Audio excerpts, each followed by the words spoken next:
Charlie Kirk, it's really you, man. I've been following you since George Floyd, that whole thing went down.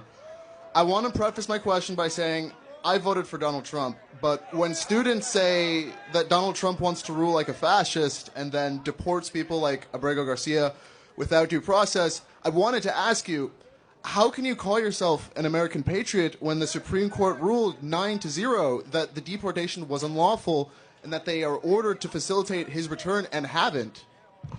How can I call myself an American patriot? Because a MS-13 gang member, wife-beating, child-abusing foreign citizen was sent back to his country of origin? Pretty easily.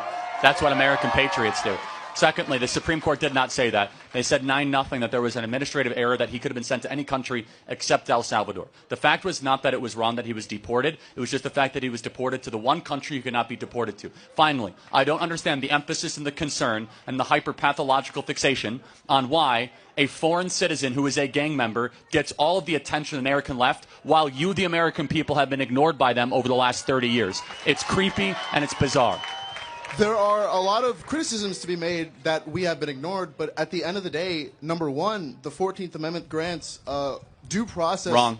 Yes, it does. Not under the Alien Enemies Act. That's incorrect. Alien Enemies Act does not give you the same due process rights. Number one. He can. Okay. Number two, it was still underway while that happened. Number two, the Supreme Court ruled in 2019 under the Expedited Removal Act that you do not get full due process rights if you're within 100 miles of the border or 14 days of entry. And then number three, do you think that we should have 21 million trials for all the illegals that the Democrats lend in?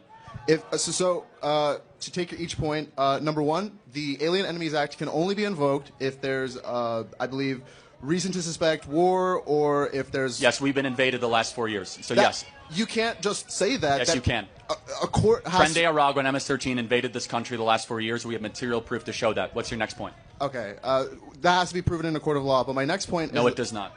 You could do it and then you prove it. The point is the president has full authority to invoke the ADA. You can do it and then you can prove it? Yes, that's correct. The commander, for example, the commander-in-chief has unilateral war powers acts within 90 days to be able to defend the country of the Asian invasion or incursion or war. For example, the president doesn't have to go in front of a judge if all of a sudden he wants to defend ourselves against Saddam Hussein or whomever, North Korea attacking the country. The president is the commander-in-chief who can act unilaterally under Article 2 to defend our country against invasion.